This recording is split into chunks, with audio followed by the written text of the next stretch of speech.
what's happening in Afton? I mean, how do you relate to the things that are being talked about here in terms of building a community for, not for the past, but for the future?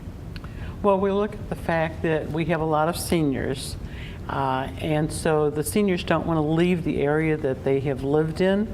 So we have several new places that they, retirement centers, assisted living, memory care. So they're moving to there, which frees up the homes that they're moving from for the startup family. Yeah, because generally an aging population is seen as a problem. Can we look at that as a resource?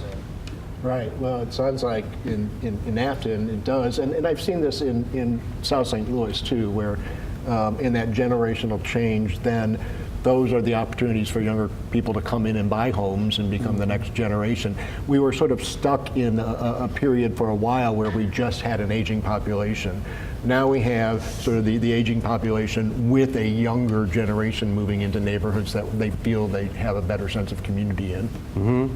And Patty, Belleville, I've gone there periodically. In my years in St. Louis, it has always had a reputation of being an old and solid community. What are the I'll say the challenges of maintaining that? Because there's also great growth in the Belleville area. So how do you have that growth and still maintain that sense of neighborhood and community in a place like Belleville?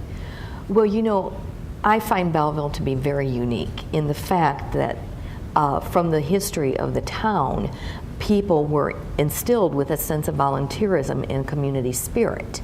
And I've lived in several cities, also in Chicago, and one thing that I've noticed about Belleville is that the people all help each other. They're very proud of their heritage. They're very proud of their success. So this is really for all of you guys, I'm guessing, that it's not just the art on the square, and it's not just one thing. It's the entire community that pitches in here. Now, when we did the Northside Regeneration Project, all of the tweets said, "Oh, you got to listen to the community. You got to listen to the community."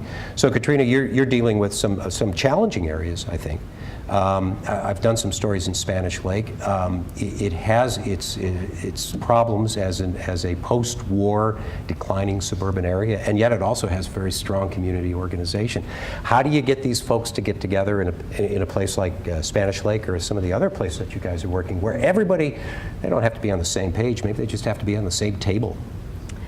What we're doing right now in Spanish Lake is forming a community development corporation where we're really encouraging residents and members of local governments to come together to really discuss what's going on with the community, what the community wants, where it's going, and then to facilitate some of the changes through the government funding.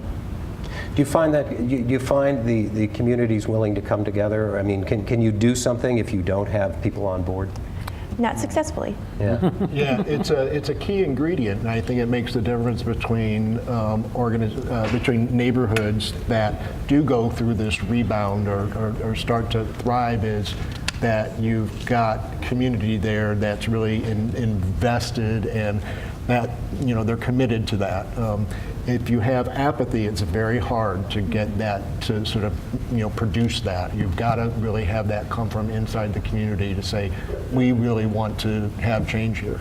I totally agree with what you say, Steve, and I think one of the great examples in Belleville is the fact that Lindenwood University came about 10 years to our community, and that actually was started as a grassroots movement from a group of ladies that belonged to the Belleville Heritage Society, and they started a letter writing campaign with the help of the Mark Kern, who is now the county board chair for St. Clair County.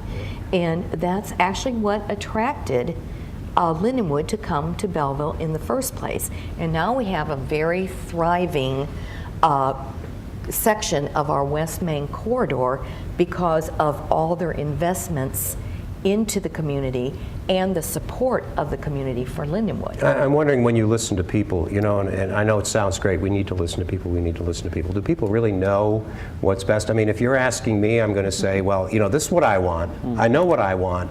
Give me that. I'm done.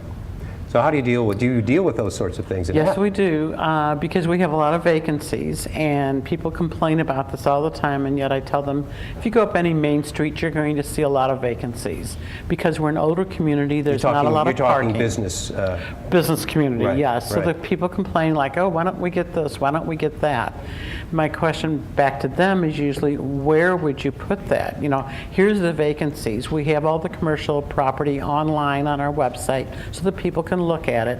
So where are you going to put a business that needs 90,000 square feet when the biggest thing we have is 18,000 square feet? I wonder sometimes, and I know having lived in University City and heard the stories about how people wanted it to be what it used to be. We want a dress shop, and this one, Joe Edwards was going for a liquor license, right? Well, we want a dress shop, we want a bakery, we want a shoe store, we want the Wellston Loop to come back.